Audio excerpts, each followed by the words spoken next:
Howdy!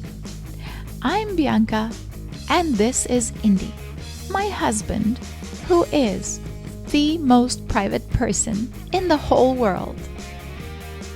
Up in the heavens above is Indy's brother, my dear soul brother, extreme athlete and wingsuit pilot David Wall, whose amazing life story we will turn into a documentary to finish what we started while he was still with us on this realm. Come along with us as we giggle, stumble, and navigate this life that we live here in Georgia, the sweet little country in Europe, while we dip our fingers and toes into this brand new world of documentary filmmaking.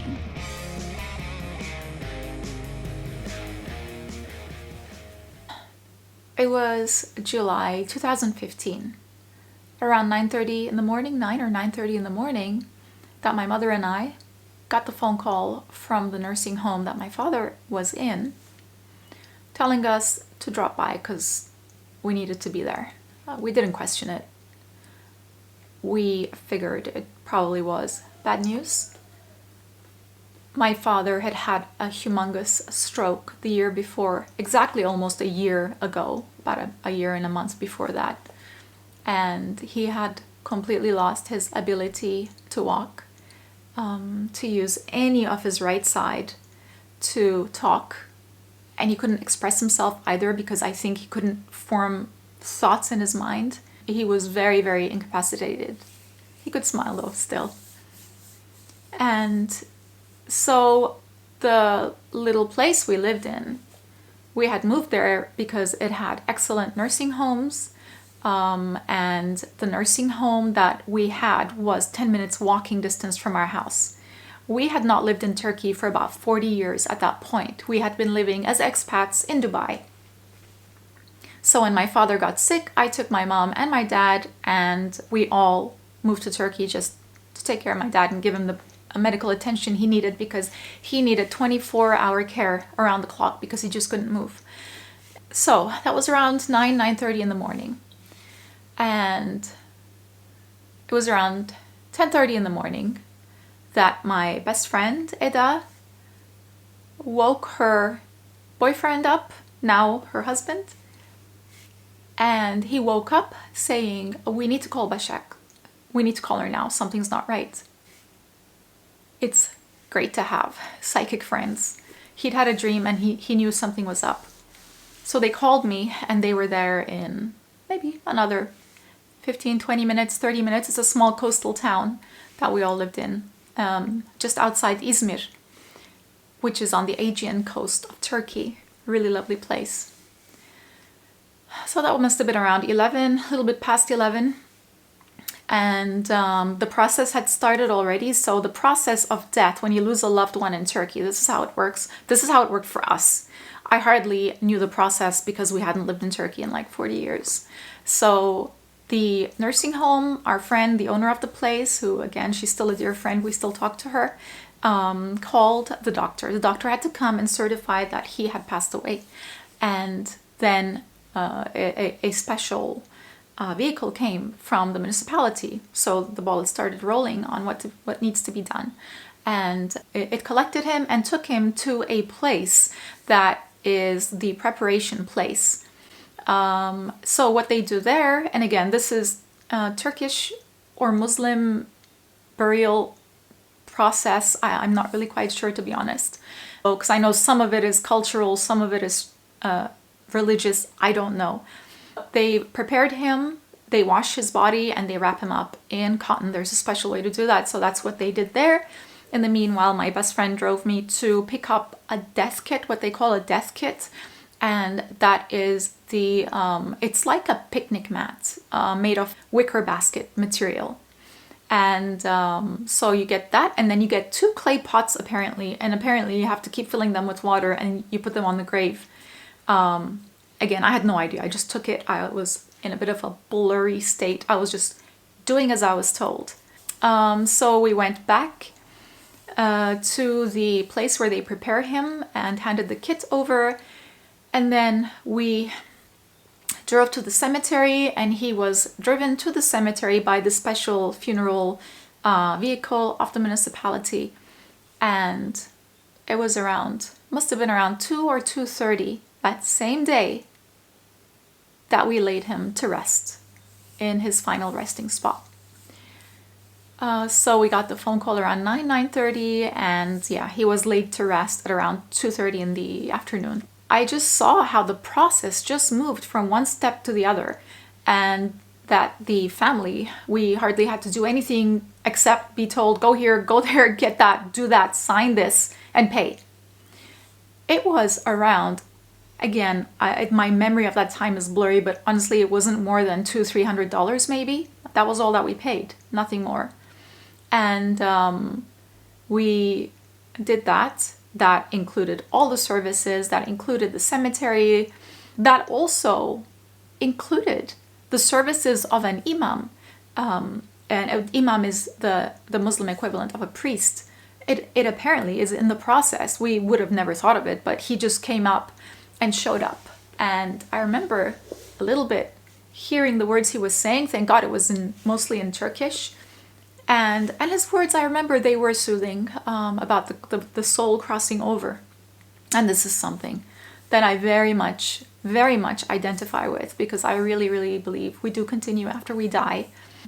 And amongst all the blur, I really was very happy that my dad was finally liberated, because he was not the kind of man to be stuck in a body that he couldn't move, stuck in with a brain where he couldn't express himself. He's always very funny, very witty, very opinionated, very quick, and just a ball of energy. And it had been horrendous to think what he must be feeling, stuck like that. So yeah, that was about it. Phone call, 9:30 in the morning, burial 2 something. And the clockwork even continued when we got a phone call the next day saying, hi, we're calling you to deliver your pide. Pide is Turkish pizza. It's got the dough underneath, and it's got all different toppings. You can get it many different flavors. And in my blur, I was like, wait, we didn't order pide. And they said, didn't you just have a death in the family? And I said, yes. And they said, well, this is a part of the government municipality service. You get 40 pieces of pide on the next day. So where would you like them delivered? So even that was included in this whole service that the Turkish government provides for grieving families who've just lost a loved one. So that was our experience in Turkey. But it was a completely different ballgame when David passed away. So what happens when you lose a loved one? In Switzerland.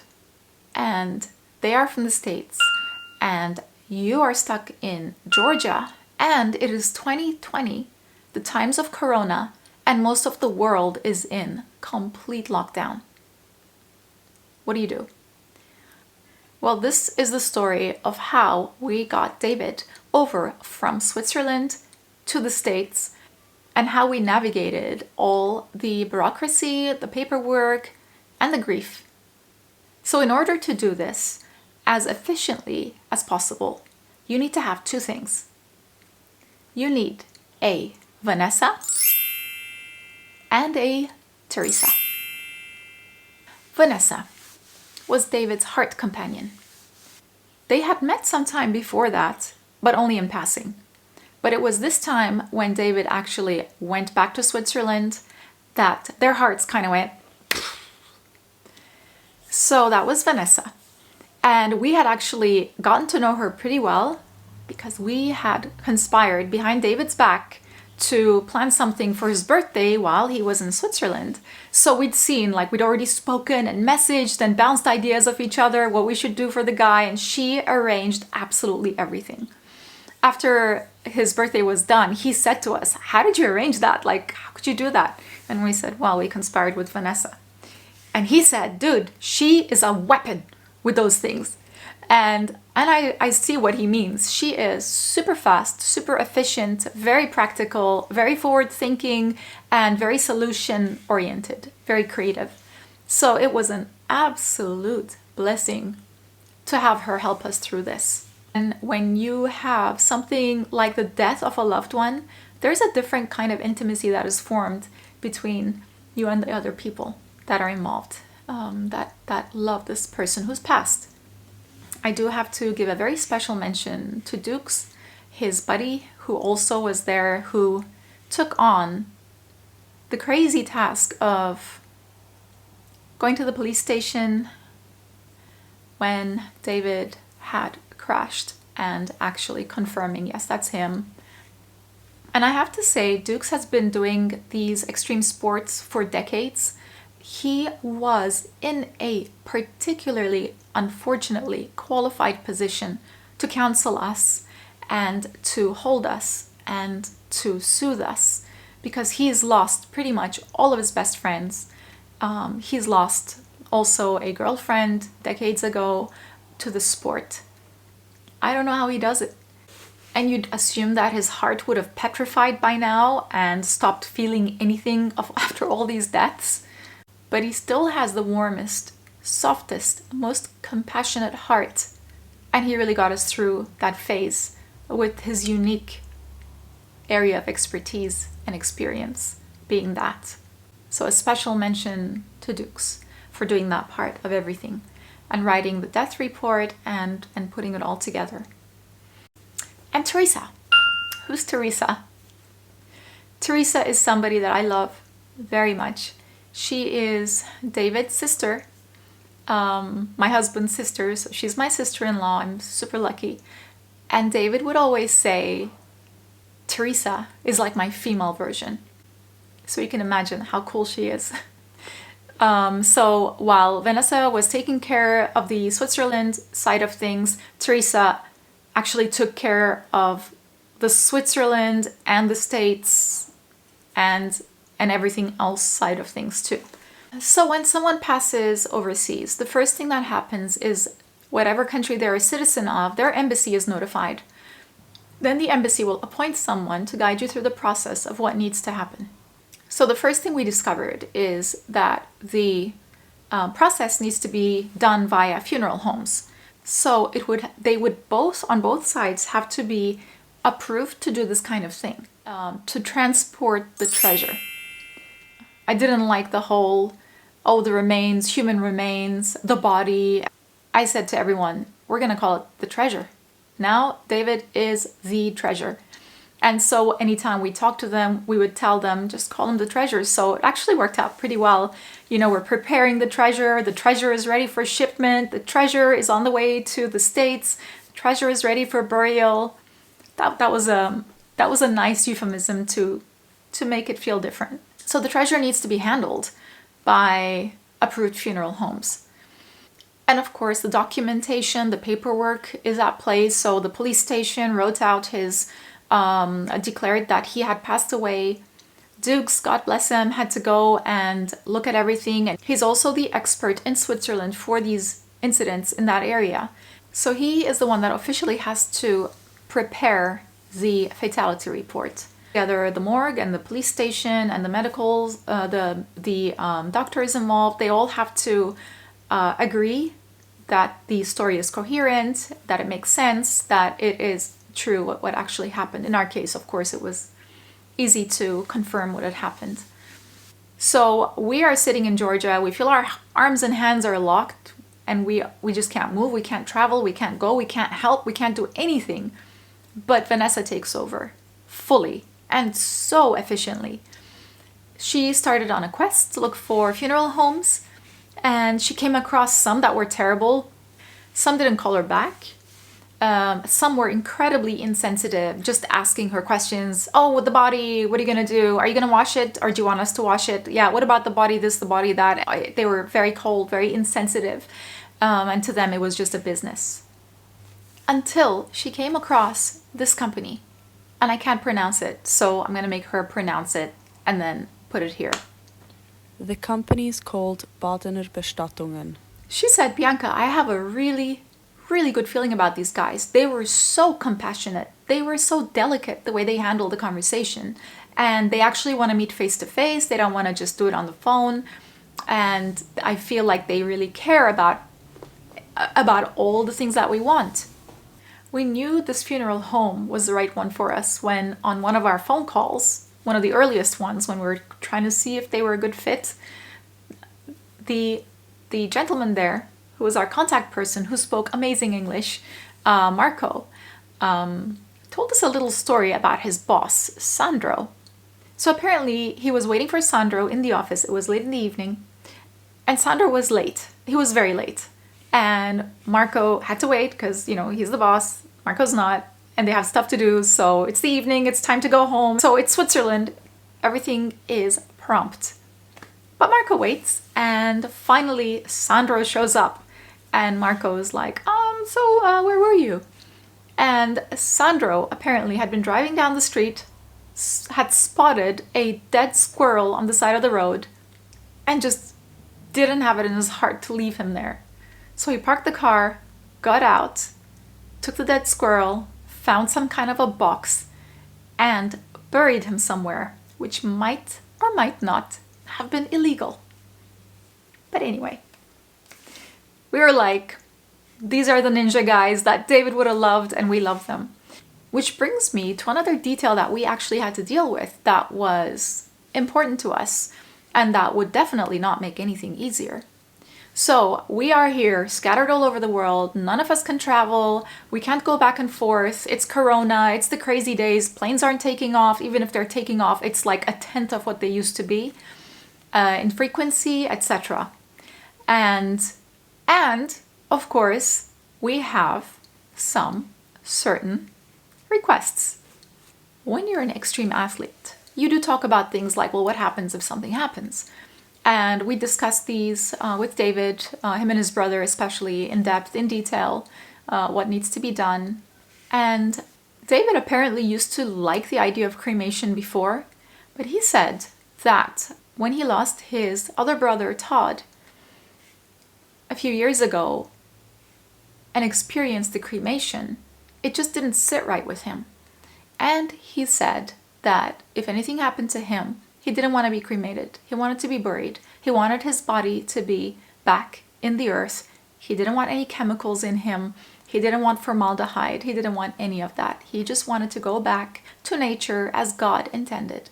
Now, funny enough, in Turkey, and I guess in other Muslim countries, I don't know, that's what happens. You don't have to be in a coffin. Your body is washed and it is put into the ground in completely biodegradable, natural materials. And so this was something that we didn't even know would happen because we didn't know if there was such a thing, such as getting the treasure prepared with no chemicals, no embalming, and everything natural. So I started looking into it. And apparently it is possible. They are able to use completely natural materials and use things like vinegar to substitute for all the chemicals that they put in, and they are able to do a natural embalming. So this was great news for us. But it was news to the funeral home because they'd never done it before. But they were very, very respectful of somebody's last wishes, and they were very keen on doing it as he wanted, first and foremost, as per David's wishes, and then as per the family's wishes. They looked into it and they researched it, and they called us back and they said that they've done their homework, it is possible, and they are very ready to do this for us. It's funny the things that you hold on to for dear life when you are devastated. And that was such happy news for us. It's really cheered us up. Like, oh great, he's dead, but he's gonna have vinegar. They were amazing. From the beginning, to the middle, to the absolute end, and even afterwards, they were so compassionate. They handled us with so much love and care. They were so intuitive to all our sensitivities, and you really felt like they did it with their hearts. It wasn't a show. Of course, I had to ask Marco, what in the world got you into this job? And of course, when you have a why, as David would always say, I have to know my why. He knew his why, Marco. And when his grandmother had passed away, he felt that the burial process, everything around that phase was just so cold and so mechanical. He felt compelled to do something where he could hold people's hands through the grieving phase. which we all go through. So that was his why. And now we knew why he did it with all of his heart. Honestly, we felt so embraced by them. We were propped up by them. When we were emotional, we were calmed down by them. They were amazing. And we all go through this. This is going to happen to all of our loved ones. It's going to happen to us one day. So if you're in Switzerland and you are looking for a funeral home that is licensed to ship your treasure internationally and take care of everything while they do that, I would recommend these guys. They were a godsend. And I don't say that lightly. They were amazing. They took so much care with David. They were interested. Who was this guy? What was his life like? They watched his videos. They listened to his video eulogy. They actually really cared. They didn't look at him as just something that was there and gone, and in between they get to make money out of it. And it really shone through. And when they were getting him ready to fly, they actually went through his Facebook. They printed out his photos because I had sent him like his memorial page on Facebook. They blew up photos. They printed them out. They bought some frames and they put them next to the treasure. And when the treasure was flown over to the States, all those pictures were used in his burial. They downloaded a song that one of David's friends had played for him and placed on his Facebook. I mean, who does that? So much care and so much effort. And they could have not done any of that, but they did, and they did it with pleasure. So that was really beautiful. And the coffin also, we wanted something that was completely biodegradable, something completely natural, and they did that. They took care of everything. Just if you're curious, what they do is when they're shipping treasure, they can put everything in biodegradable materials, apart from this one envelope, I don't even know what to call it, which seals and it doesn't allow for any organic matter to seep through. But apart from that, everything is biodegradable, it is natural, and it'll go back into the earth. There is also another thing that they have to put it in. So when they have the treasure, they will put it in a casket or a coffin, whatever you want to call it. And then on top, to get it on an airplane, they put it in a metal container. And that is as per the request of the airplanes. And that metal container is sealed. They always said it is sealed, it is sealed. And I always thought, oh my God, are they going to weld it? Like, how are they going to open it on the other side? That is just going to be so much effort. And apparently, and again, I only mentioned this because I was really trying to Google it to see like how this thing was going to work so that when they received him in the States, they'd know what to do and what to arrange for. And apparently what they mean by sealing is it is sealed by the special tape, which is very easy to peel off. So it wasn't welding sealing, so that was very easy to remove apparently. Now, that was the Swiss side of things. Everything is done, everything is dusted, the embassy is working on the one hand, Vanessa is tirelessly taking care of all of the details, taking care of us going a little psycho with sadness, her also completely psycho with sadness, like, yeah, it was a phase as it should be. All the ups, all the downs, all the breakdowns, everything. And laughs too. You have to laugh. You have to try to find something to laugh about, which was one of the best pieces of advice that I got from Dukes' article that he sent us shortly after David passed away. I will link that below. If you are grieving, it definitely is something you should read. So we got treasure. Treasure got on the airplane. Treasure was shipped to the States. So what happens when you finally land in the States? Now there are a few different ways to do this. You can either have the funeral home do everything for you, from collecting the treasure to arranging to take the treasure to whichever funeral, or you can sign for it and take delivery of your treasure yourself. So what happened was when David got to the States, the funeral home collected him from the airport, and then his family collected him from the funeral home. And this got me Googling and looking into these kinds of things in the States. And first of all, I was shocked at how expensive everything was. It's pretty much $5,000 minimum to put someone in the ground, compared to the $200, $300 we paid, and everything was done, including pide. In Turkey, I was really taken aback at how expensive this was. We were even tempted to buy a huge plot of land with my husband just to make it open party for all, you know. It was so expensive, and they had all these restrictions, and then we saw that there are actually quite a few places now that do natural burials. They do natural burials, they do natural embalming, and there's a whole bunch of stuff that you can do there if you do want your body to rest somewhere that is not like a scary looking cemetery, which I love. They just look like beautiful forests. They are in the woods, they're under trees, they're covered in flowers. It's beautiful. If you dig even just a little bit, you'll come across this. Oh, and I also came across the fact that you can actually have your own funeral in your own home in a lot of places. And a lot of funeral homes don't mention this because they make money when you use their services instead. So there's a lot of things that you can do on your own yourself. Oh, sorry. That's okay, come. Would you like some cocoa? Yes, please. Is that even a question? Alright, I will do light butterfat. All right, baby. Good husband. Where were we? So Theresa, superwoman. She organized a hell of a lot, and I was saying to my husband, everyone had so much to do. But Theresa, I think, was there from the very, very, very beginning. She was involved in as much as she could be with the Switzerland side of things, coordinating with the embassy also herself, coordinating with the funeral homes, coordinating all the logistics. And then when the treasure arrived in the States, her and her other siblings also, but her coordinating all the logistics, all the transport, trying to figure out all the options available. This is such a long story that I'm making very short. There are some people that get you through some things in your life, and the words thank you just aren't enough. We don't know how to say thank you to Vanessa and Dukes and Theresa, but so many people were so very kind, very supportive, and went out of their way to do the best that they could for David.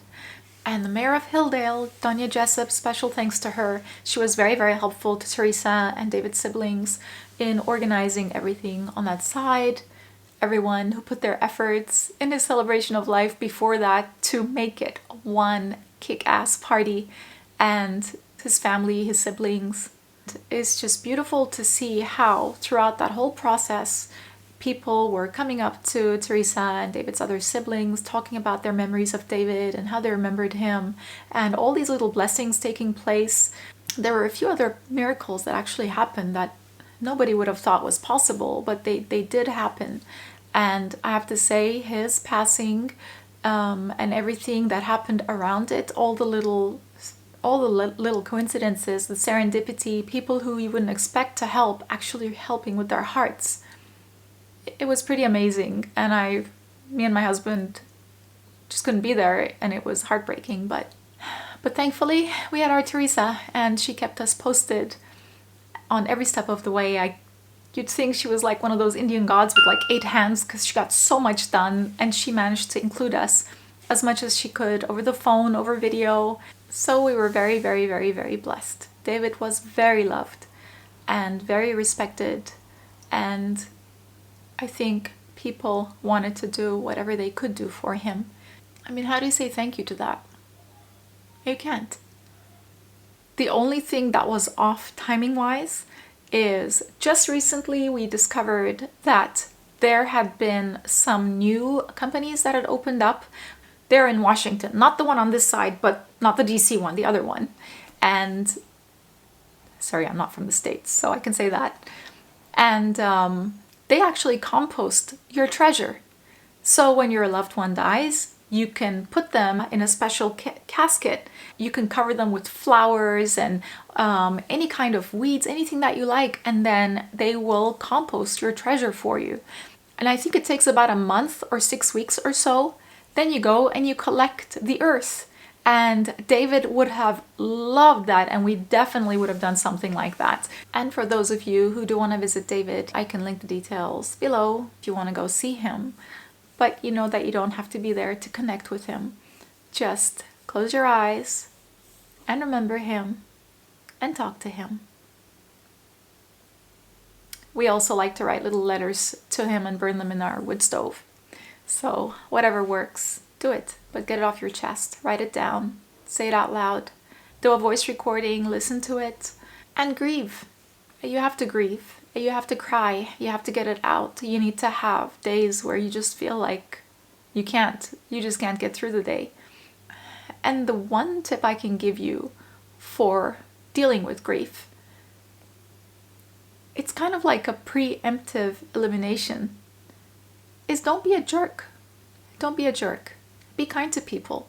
Don't wait for them to die to drown in a sea of guilt because you were unfair or you were unkind or you did them wrong. Be kind. Be kind to everyone. Make your peace. Ask for forgiveness if you've been the bad boy, or the bad girl. And offer your forgiveness. Even if it's someone who's done you wrong, forgive them. Maybe when you die, their souls will not feel as bad. I found David to be an incredibly evolved soul, and he had a lot of compassion in his heart. So he wouldn't be judging you for anything that you might have done him wrong by. But you're the one that will be judging yourself. So make your peace before somebody dies. How somber. Can anyone read palms? Because, this is the left one.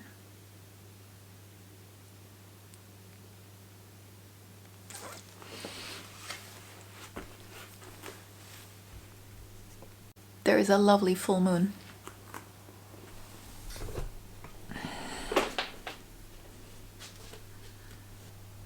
Oh, there it is. Hello, full moon. You're so beautiful. You know what that means. Parasite cleanse.